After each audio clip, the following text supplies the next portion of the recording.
What's going on, everybody? It's your boy Tommy the Gun. Got another little video on how to clear the maintenance light. This one is on a 2003 Lexus GX470. So here we go.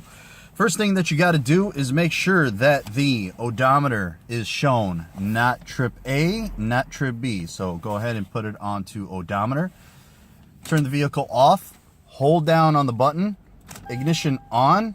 Now don't worry if you don't see no lights down here. What you got to see is this one right here. Once you see it disappear, you let go, turn off the vehicle, turn on the vehicle, and you notice it's not there anymore.